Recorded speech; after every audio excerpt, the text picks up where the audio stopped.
Hello बच्चों, आज हम लोग डिफरेंशियल इक्वेशन से अच्छे क्वेश्चंस करेंगे हम लोग, जिससे जेईई मेंस में आपको डिफरेंशियल इक्वेशन के क्वेश्चन करने में आपको सहूलियत मिले। और ये आप मान लो कि डिफरेंशियल इक्वेशन क्वेश्चंस बहुत पॉपुलर है जेईई मेंस में। करीब करीब 2 क्वेश्चंस तो आपको हर पेपर में, एक पेपर में भी दिख सकता है। और ये बहुत ही अच्छा है चैप्टर हमारे लिए, क्योंकि लिमिटेड मेथड्स हैं और आप इनके प्रैक्टिस करके आराम से क्वेश्चन जेईई मेन का कर सकते हो आप। तो ये बहुत स्कोरिंग रहेगा हमारे लिए। तो let us do some practice.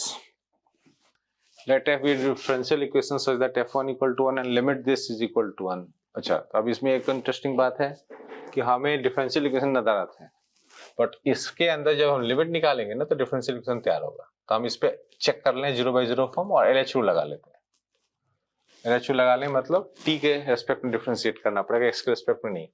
Limit t पे है ना, तो t के रेस्पेक्ट में डिफरेंशिएट करेंगे हम लोग। x को कांस्टेंट समझना है, ध्यान रखना है ना, नहीं तो गड़बड़ हो जाएगा। अपॉन 1 और limit t tending to x रहेगा, LH रूल चल रहा है, इज इक्वल टू 1। तो अब इससे क्या निकलेगा, 2x fx minus x square f dash x is equal to 1। अब ये देखो, आप डिफरेंशियल इक्वेशन बन गया। डिफरेंशियल इक्वेशन में क्या करोगे आप, इसको एफ डैश एक्स जनरली हम लोग y के फॉर्म में लिखते हैं, तो dy बाई डी एक्स उस तरफ ले जाएं, इसको भी ले लें, 2/xy इज इक्वल टू, इस तरफ ले आए इसको 1 को -1 अपॉन x। मैंने क्या किया, एक्स स्क्वायर से डिवाइड किया है ना, ऐसे मैंने एक्स स्क्वायर से डिवाइड भी किया है, साइड्स भी ट्रांसफर की, ये उधर ले गया, एक्स स्क्वायर से डिवाइड भी किया है। अब चेक करो, 2 यहाँ xy था, एक्स स्क्वायर से डिवाइड होकर ऐसा हो जाएगा, उधर जाएगा तो साइन चेंज किया हमने। और अब यहाँ से फिर से वही लीनियर डिफरेंशियल इक्वेशन आ रहा है, तो एक बार मैं सॉल्व करके आपसे स्टार्ट कर देता हूं मैं। इससे आपका इंटीग्रेटिंग फैक्टर कितना आ रहा है, e के पावर इंटीग्रल -2/x dx कितना हो गया, ये 2ln x माइनस साइन के साथ, तो ये 1/x स्क्वायर आ गया। ठीक है, अब इस 1/x स्क्वायर के साथ आप क्या करोगे, आप y into 1/x square is equal to, इसमें इंटीग्रेट करोगे 1/x square into -1/x square, तो ये प्लस हो जाएगा, इसमें ऐड हो जाएगा और dx। ठीक है ना, तो अब यहां से आप इंटीग्रेट करोगे तो एक्स क्यूब के फॉर्म में कुछ आ जाएगा, वहां पे आप देख लेना है ना। तो इस तरीके से आपको, अच्छा f1 की वैल्यू निकाल करके 1 आप कांस्टेंट निकाल लेना। तो अलग अलग तरीके से काम हो रहा है। अब यहाँ लिमिट को सॉल्व करके डिफरेंशियल इक्वेशन आ रहा है। कल को एक क्वेश्चन हमने पहले किया था जिसमें डिफरेंशियल इक्वेशन पहले सॉल्व करा, उसके बाद जो फंक्शन है उसका लोगों ने लिमिट पूछा। तो ये सब चीजें चल रही हैं। जनरल इक्वेशन मतलब डिफरेंशियल इक्वेशन ना, अभी हमने कुछ होमोजेनस, कुछ लीनियर इस तरह का किया। इसमें हम लोग इंस्पेक्शन से कर सकते हैं। इसमें ऐसा दिख रहा है मुझे कि इस टर्म को 1 को हटा देता हूं मैं और इन दोनों टर्म्स को आपस में मर्ज कर देता हूं, तो कैसा दिख रहा है, देखो, x dy minus y d x, x square plus y square और प्लस dx, है ना। तो सॉल्यूशन बाय इंस्पेक्शन होने वाला, आंखों से ही हम लोग करेंगे इसको एग्जैक्ट चेक करते हैं कि इस चीज का डेरिवेटिव ऊपर बना सकते हैं हम लोग। तो अगर मैं ऊपर नीचे अगर डिवाइड कर दूं किससे, एक्स स्क्वायर से, तो ये 1 प्लस वाई बाई एक्स का ये होल स्क्वायर हो गया। और हम लोग फिर क्या करेंगे, इसको किसी का डेरिवेटिव बताएंगे y बाई एक्स का, और वही वेरिएबल नीचे भी है ना। तो कैसे आप इंटीग्रेट करते हो, आप बताओ, integrate both sides, y by x को v समझ के dv upon 1 plus v square का इंटीग्रल tan इनवर्स v हो जाता है। तो उसके हिसाब से ये इंटीग्रेट करने पे आएगा tan इनवर्स v के जगह पे y by x plus x is equal to c। तो ठीक है, आपका काम हो गया, इसमें कुछ उसके आगे काम नहीं करना, फंक्शन निकालना था बस।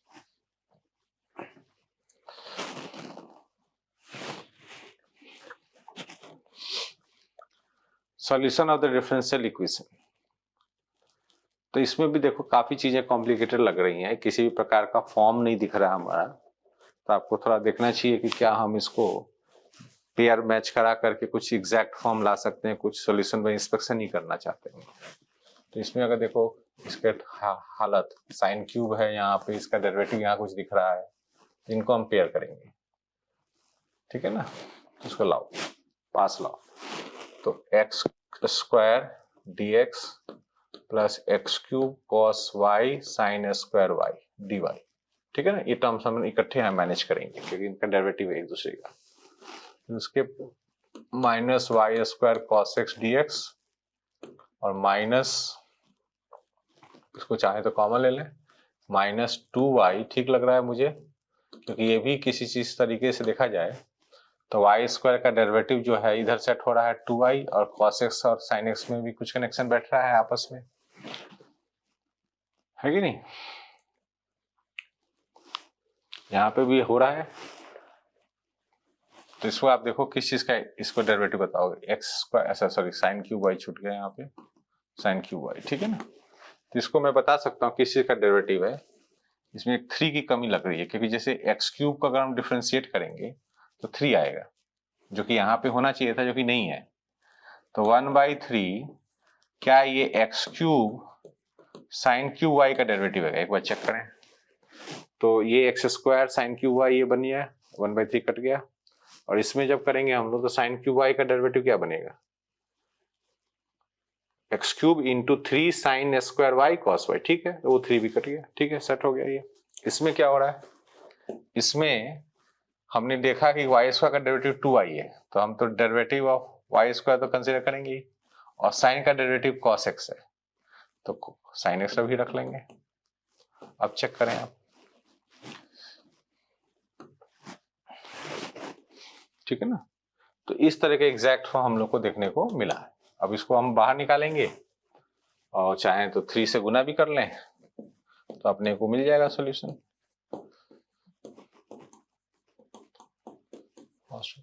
3 से गुना भी किया मैंने, तो वी कैन सी कि कोई सॉल्यूशन मैच कर रहा है इसका। हाँ ठीक है, ऐसा मैच कर रहा है, ठीक है ना।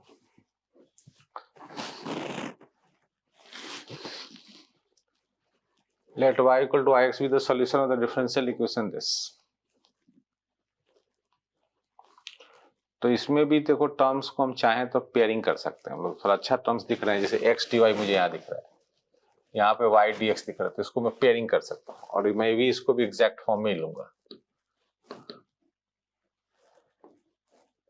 ठीक है, अभी देखते हैं क्या स्थिति है, अभी और क्या कर सकते हैं हम लोग। मैंने 2 टर्म तक कवर कर लिया। उसके बाद एक टर्म मेरे को दिख रहा है इसमें minus x cube d y, है ना, और plus y x square d x. एक तो ये दिख रहा है, प्लस तो नहीं बोलेंगे हम लोग, अगर उधर ले जाऊंगा तो प्लस बोल सकता हूँ। ठीक है, उधर ही ले चलता हूँ। और एक और टर्म यहाँ दिख रहा है माइनस 3x⁴ डी एक्स, अलग से सेपरेट। ठीक है ना, ठीक लग रहा है आपको? अब देखो क्या है कि यहाँ पे एक्स स्क्वायर में निकाल करके इधर डिवाइड कर लेता हूँ, x d y minus y d x upon x square. ठीक है ना, तो इससे काफी हैप्पीनेस आ जाएगी। X d y plus y d x, ये भी एक ग्रुप बन जाएगा, और माइनस 3x² डी एक्स वो इंडिपेंडेंटली अपना सॉल्व हो जाएगा। तो ये किसका डेरिवेटिव है? डी वाई बाई एक्स का है, ये डी ऑफ एक्स वाई है, और आराम से काम होने वाला। तो जब इंटीग्रेट करेंगे हम दोनों साइड में तो ये y बाई एक्स हो जाएगा, ये एक्स वाई हो जाएगा, ये एक्स क्यूब हो जाएगा और प्लस कांस्टेंट आ जाएगा। और इसमें आपको बताई गई है कि y3 पे 3 है ना, ये बताई गई है कि y3 पे 3 है x की वैल्यू। तो यहाँ से 1 आ रहा है, यहाँ से 9 आ रहा है, यहाँ से 27 आ रहा है plus c।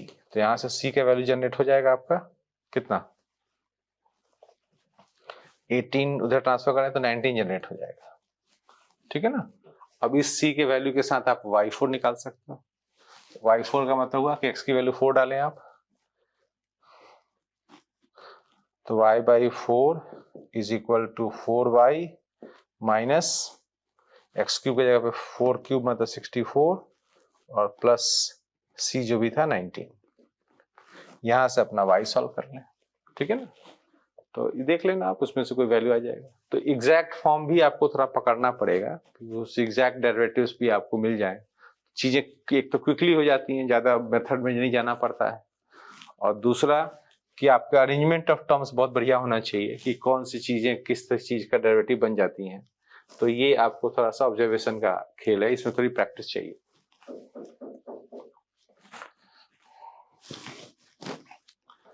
Solution of the differential equation y1 y3, तो ये जो इंडेक्स नीचे लिखा है ना, ये फर्स्ट डेरिवेटिव, थर्ड डेरिवेटिव और सेकंड डेरिवेटिव है ये एक्चुअली में, है ना, ध्यान रखना आप, है ना। जैसे ये y1 का मतलब क्या हुआ, ये y डैश है, और y3 का मतलब y ट्रिपल डैश है, और वो 3y डबल डैश का होल स्क्वायर, इस टाइप से है ये। जनरली हम लोग डैश लिखते हैं, यहाँ पे इंडेक्स लिखा हुआ है, तो इस डिफरेंशियल इक्वेशन को सब अभी हाई ऑर्डर में चला गया। जनरली हम लोग के सिलेबस में तो देखो ऑर्डर 1 का ही पढ़ाई है, डिग्री वगैरह में कभी कभी ज्यादा डिग्री के सवाल हो जाते हैं, लेकिन मोस्टली ऑर्डर 1 ऑर्डर डिग्री 1 रहता है। लेकिन अगर हाई ऑर्डर है तो उसमें जरूर हम लोग कुछ प्लान करके अपने ट्रेडिशनल मेथड से ही हम सॉल्व कर सकते हैं। देखते हैं क्या प्लानिंग हम कर सकते हैं इसके अंदर। तो हमें इसको सेट करना पड़ता है कि कोई चीज ऐसा मिल जाए नीचे जिसका ये डेरिवेटिव बन जाए। तो मैंने एक टर्म उधर से ट्रांसफर किया और इसको ट्रांसफर किया, और मैं दोनों साइड अब इंटीग्रेट कर दूंगा, है ना। तो इंटीग्रेटिंग बोथ साइड ये क्या बन जाएगा, ln y डबल डैश, है ना, is equal to 3 ln y dash plus मैं कांस्टेंट भी ln c लिख देता हूं, ठीक है ना। तो इसके हिसाब से क्या मिला आपको, y double dash is equal to c y dash का होल क्यूब मिला, ठीक है ना, ऐसे। अब यहां तो देखो कांस्टेंट निकालने का कोई सोर्स तो है नहीं, तो हम कांस्टेंट को एज इट इज रखते हैं हम लोग, कोई दिक्कत नहीं है ना। अब एक चीज नोटिस करो कि हम लोगों ने अपनी पढ़ाई में ऐसे मैनेज किया हुआ है कि dy बाई dx को जनरली हम लोग p मान लेते हैं, है ना।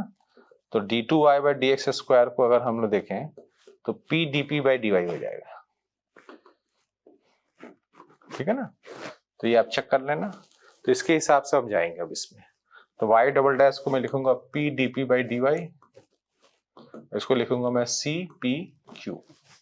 अब p इक्वल टू 0 एक पॉसिबिलिटी है, पर p इक्वल टू 0 से कांस्टेंट आएंगे, p इक्वल टू 0 से क्या आएंगे, p इक्वल टू 0 से dy बाई dx का 0 होने का मतलब क्या हुआ कि y इज सम कांस्टेंट। तो y इक्वल टू कांस्टेंट, तो खैर पॉसिबिलिटी यहाँ बन सकती है। बहुत सारे क्वेश्चंस हैं जिसमें बाकी कांस्टेंट अगर 0 हो जाए तो वो एक पॉसिबिलिटी हो सकती है, तो उसको भी हटा करके फिर बाकी सॉल्व करता हूँ। तो p square equal to c d y, ठीक है। अब इसको इंटीग्रेट करते हैं, तो -1 upon p equal to c y plus मान लो कोई नया कांस्टेंट लेता हूं a, राइट। तो यहां से आपको क्या मिला, dy बाई dx आपको मिल रहा है 1 अपॉन, मान लो इन कांस्टेंट्स को अगर देखा जाए माइनस साइन लेकर के, तो ये उल्टा कराया मैंने, तो सी वाई प्लस ए आ गया, ठीक है ना। बट ऐसा हमें नहीं करना है सर, मुझे लगता है कि dy बाई dx के फॉर्म में हमें x के बारे में सोचना है ना। x देखो ऑप्शंस में x लिखा हुआ है। रुको मैं एक काम करता हूं, इसमें x का टर्म ले आता हूं मैं इधर, इसको dx बाई dy में ही कर लो, कोई दिक्कत नहीं। ये हो गया dx और इधर रह जाएगा माइनस में cy प्लस a dy, ठीक है ना। ऐसे इंटीग्रेट कर लेते हैं, ठीक है ना। तो x इधर रह जाएगा अपना आराम से, तो minus cy square by 2 plus ay, और प्लस मान लो एक और कांस्टेंट रख लो b। तो इस तरह का फॉर्म आ रहा है हमारे सिस्टम में। तो मे बी ये हो रहा है, ये चीज हो रहा है, इसमें डिफरेंट कांस्टेंट्स के नाम है, तो उससे कोई प्रॉब्लम नहीं है। This is what is happening, ठीक है। तो हायर ऑर्डर में देखो एक चीज आप सीखो कि आप पहले तो छोटा मोटा इंटीग्रेशन यहाँ करके थोड़ा सा डिग्री कम किया, ऑर्डर कम किया सॉरी, और dy बाई dx को p मानते हो आप, तो कुछ हम लेवल को नीचे लाते हैं दिखाने के लिए कि हम कम ऑर्डर में सॉल्व कर रहे हैं, बट अंदर से p तो है डेरिवेटिव, तो वो तो ज्यादा डेरिवेटिव का काम कर रहा है। फिर उसको दोबारा आगे के देखो, जब हम लोग फर्स्ट ऑर्डर सॉल्व करते तो एक बार इंटीग्रेट करते हैं। यहाँ देखो थर्ड ऑर्डर डेरिवेटिव था, तो हमें एक इंटीग्रेशन यहाँ फॉलो किया हमने यहाँ पे, सेकंड हमने यहाँ इंटीग्रेट किया, थर्ड हमने यहाँ इंटीग्रेट किया, 3 बार इंटीग्रेट करना पड़ा, 3 कांस्टेंट जनरेट हुआ।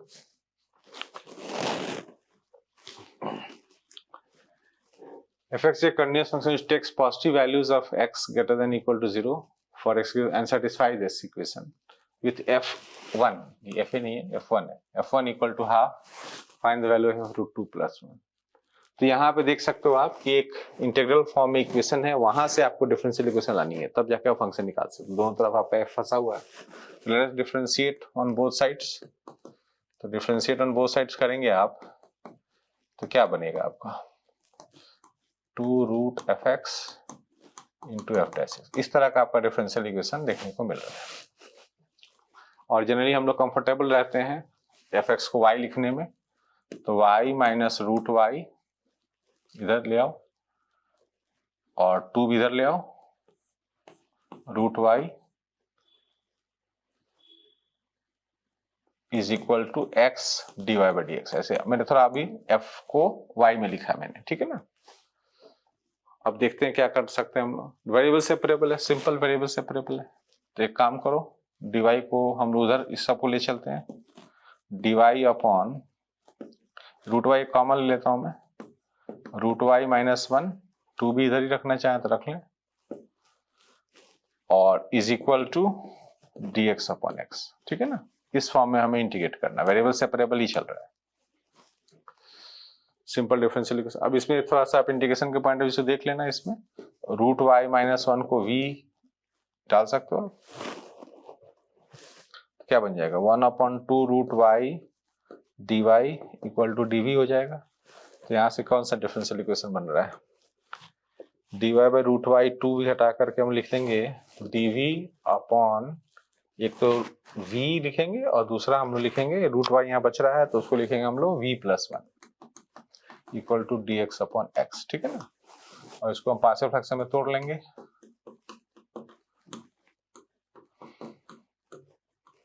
और इंटीग्रेट कर लेंगे, तो ln v upon v plus 1 यहाँ से आएगा दोनों टर्म मिला करके, और यहाँ से ln x आएगा, और एक ln c भी लिख सकते हो। तो आपका फंक्शन जनरेट हो गया है। यहाँ पे y को हम वापस, यहाँ पे v को हम वापस ले आएंगे, यहाँ पे root y minus 1 upon root y is equal to, log हटा देते हैं सारे सब तरफ से, cx। अब जो भी चीज दिया गया उसको देखो आप उससे c निकालना है, जैसे कि y1 पे आपकी वैल्यू दी गई है हाफ है ना, तो हाफ यहाँ डालो आप, और उसके हिसाब से आप c निकालो, और फिर उसके बाद ये वाली वैल्यू निकाल लेंगे, ठीक है ना। तो यहाँ पे एक इंटीग्रल इक्वेशन फिर से मिला हुआ, उसको डिफरेंशिएट करके हम डिफरेंशियल इक्वेशन निकाला, फिर उसके बाद आपने जो भी मेथड्स हैं, जैसे यहाँ पे वेरिएबल सेपरेबल काम कर रहे हैं, उसके बाद फिर से थोड़ा सा इंटीग्रेशन का माहौल बनता है, तो हमें कुछ सब्स्टिट्यूशन भी करना पड़ता है। Let yx be the solution of the differential equation this satisfying this, okay. आप देख सकते हो यहाँ पे हर टर्म 2 डिग्री का यहाँ दिख रहा है, यहाँ यहाँ यहाँ यहाँ, तो ये होमोजेनस है ना, होमोजेनस डिफरेंशियल इक्वेशन। तो होमोजेनस डिफरेंशियल इक्वेशन में आप क्या करते हो, इसको पहले उधर ले चलते हैं सब चीजों को, x square plus y square minus x y upon x square, ठीक है ना। और हम लोग क्या करते हैं, y को वी एक्स सब्स्टिट्यूट कर देते हैं, और फिर वहां से v plus x d v by d x, इसको डिवाइड करके लिखते हैं हम लोग, एक्स स्क्वायर डिवाइड करेंगे तो वी स्क्वायर माइनस वी बन जाएगा, ठीक है। X d v by d x को हम उधर ले जाएंगे तो v माइनस 1 का होल स्क्वायर बन जाएगा, ये d v upon we minus 1 का whole square equal to d x upon x. आप इंटीग्रेशन करो अब आगे, है ना।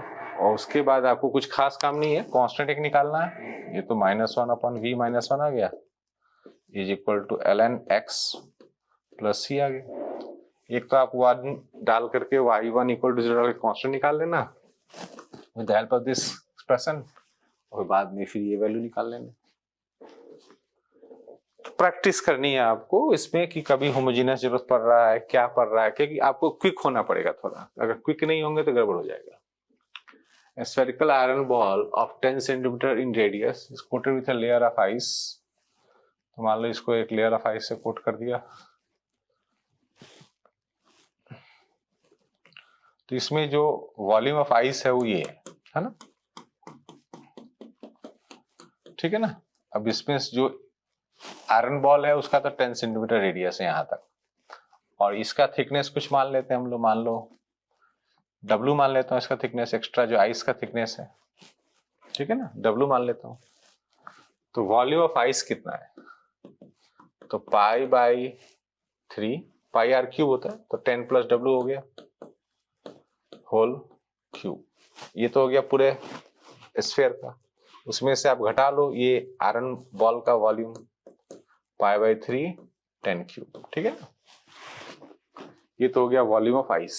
अब वो क्या पूछा गया है, melts at a rate of 50 centimetre cube पर मिनट। ओके, तो dv बाई dt दिया हुआ है, dv बाई dt दिया हुआ है -50, है ना। तो ये हम देखते हैं कितना है, ये डिफरेंशिएट करके, तो ये आ गया पाई 10 प्लस w का whole square dw by dt, ठीक है ना, ये दिया है। तो ठीक है, अब कुछ खास काम नहीं है, dw बाई ये इक्वेशन हमारे पास आ गया है। इसी से तुम्हारा ये w क्या था, आइस का rate of change of thickness था, है ना, rate of change of thickness. Minus का मतलब ये हम लोग माइनस इसलिए रखते हैं कि कोई डिक्रीज कर रहा है, तो हम भी ये भी बताएंगे कि हमारा भी रेट घट रहा है, लिखा ना कि rate at which the thickness of the ice decreases, तो हमारा भी आंसर नेगेटिव में आएगा, है ना। तो अब उसमें कब की बात हो रही है, when the thickness is 5 centimetre ice का, तो W आप 5 रख करके फिर इसमें से आप dw बाई dt निकाल लेना, ठीक है। तो ये डिफरेंशियल इक्वेशन का नहीं है, मतलब एक फॉर्मेशन ऑफ डिफरेंशियल इक्वेशन कह सकते हो आप, लेकिन एक्चुअली में रेट चेंज के भी क्वेश्चंस होते हैं। बाद में तो लोग रेट चेंज के क्वेश्चंस के साथ डिफरेंशियल इक्वेशन भी बनाते हैं, और उसके बाद फिर इंटीग्रेट करके भी क्वेश्चंस होते हैं। तो वो एप्लीकेशन वाला क्वेश्चन तो ये नहीं था, रेट चेंज का माहौल बन रहा था इस क्वेश्चन में, इसमें कुछ एप्लीकेशन लग रहा है। Rate of growth of bacteria जो है, मान लीजिए कोई बैक्टीरिया का पॉपुलेशन किसी टाइम पे n है, तो रेट ऑफ ग्रोथ जो है proportional to number of bacteria at that time लिखा है इसने, ये लॉ है, मैंने बताया। तो लेट अस सी इस लॉ से क्या होगा, dn by n equal to lambda dt। ये तो लॉ आप लोग को याद भी होगा कि कौन सा लॉ ये फॉलो करता है, तो ln n is equal to lambda t plus C आ गया, ठीक है ना। तो n का वैल्यू क्या हो गया, e का पावर लैम्डा t प्लस सी, राइट। ये तो फंक्शन है। अब इन्होंने बताया है टाइम t इक्वल टू 0 पे 1000 है ना। टाइम t इक्वल टू 0 पे 1000 का मतलब 1000 इज इक्वल टू e का पावर c का वैल्यू आ गया, कहने का मतलब। और एक और बात दी गई है जिसको मैं इसमें प्लग कर देता हूं, n is equal to e के पावर लैम्डा t इंटू 1000, है ना। इसको इसमें प्लग करेंगे तो 1000 आगे लिख देता हूँ कोफिशिएंट वाइज, ये आ गया, ये हमारा लॉ आ गया। अभी लैम्डा भी अननोन है। एक और इन्फॉर्मेशन दिया हुआ है कि number of bacteria increase by 20%, तो इंक्रीजेज बाई 20% मतलब कितना, पहले 1000 था तो 20% बढ़ाओगे तो 1200 हो जाएगा, है ना। तो यहाँ पे 1200 लिखो। कब की बात है ये, जब आपका टाइम 2 घंटा निकल गया था, 2 लैम्डा। ओके, तो इसे आप डिवाइड करो तो 6/5 लॉग भी चाहो तो लगा लो is equal to 2 lambda. 2 lambda की वैल्यू 6/5 आ गया, ठीक है। तो लैम्डा भी करीब करीब जनरेट हो गया। अब ये पूछ रहे हैं कि पॉपुलेशन 2000 होते समय जो टाइम लगेगा वो कितना लगेगा, तो लेट्स सी 2000 रख के देखते हैं। तो 2000 इज इक्वल टू 1000 ई के पावर लैम्डा टी, है ना। तो लैम्डा की चिंता ना करो, ई के पावर लैम्डा की वैल्यू तो हम जनरेट करना चाहें तो हो सकता है, इंटू टी, ये टाइम है हमारा, तो ये 2 हो गया ई के पावर लैम्डा टाइम। तो lambda time is equal to ln2 हो गया, ठीक है ना। अच्छा, अब इन्होंने कुछ कांस्टेंट वांस्टेंट पूछ रखे हैं, तो अभी देख लेते हैं। ये लैम्डा की वैल्यू को ले आता हूं मैं, है ना। तो लैम्डा की वैल्यू हो गई half ln6/5 t is equal to ln2, ठीक है ना। अब जो बताया गया हम लोग को, ये बताया गया कि ये इतना टाइम लगा है। ओके, तो टाइम में भी ढूंढता हूं मैं, t इज इक्वल टू, ये 2 ln2 इधर ले जाऊंगा तो ln4 हो जाएगा, और अपॉन ln6/5 आ जाएगा नीचे, ठीक है ना। इस तरह का कुछ है क्या माहौल है। देखो, ये टाइम का नाम तो इतना दे रखा है जिसका मतलब k की वैल्यू किसके बराबर है, k की वैल्यू जो है वो ln4 के बराबर है ना। तो अब हम यहाँ चलते हैं, यहाँ पे इसकी वैल्यू निकालने में क्या करेंगे, ln4 upon ln2 whole square. तो ln4 अपॉन ln2, 2 ln2 के हिसाब से 2 स्क्वायर हो गया, तो ये 4 आ गया, ठीक है ना। तो थोड़ा कैलकुलेशन पूछ रहे हैं ये लोग, तो कोई बड़ा काम नहीं है, लेकिन आप पेशेंस रखोगे, कैलकुलेशन ढंग से कर पाओगे आप, तब जाके काम होगा, है ना। अब वो लॉग वॉग के टर्म्स हैं, क्योंकि यहाँ तो देखो क्या कैलकुलेटर अवेलेबल नहीं है, तो कोई ऐसे तो है नहीं कि कोई आपको कोई वैल्यू पूछ रहा है डायरेक्टली, वो किसी कोफिशिएंट वगैरह के बारे में बात करते हैं अगर इस तरह का रफ एंड टफ डेटा होता है।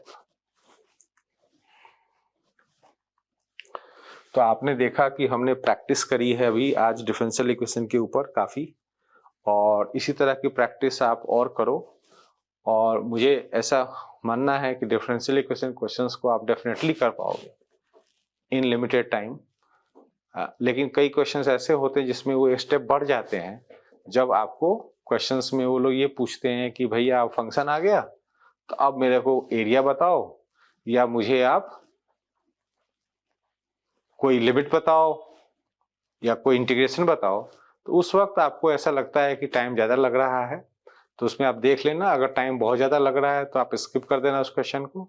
अगर क्वेश्चन बहुत लेंथी जा रहा हो तो कुछ क्वेश्चंस में ऐसा हो सकता है कि लेंथी हो, भले प्रोसेस आप जानते हो, इसको ध्यान में रखते हुए आप प्रैक्टिस करो। आप क्वेश्चन को समझ लो कि किस तरह का है, अगर टाइम बहुत ज़्यादा लग रहा है तो आपको थोड़ा सा बच के चलना पड़ेगा। ठीक है, थैंक यू।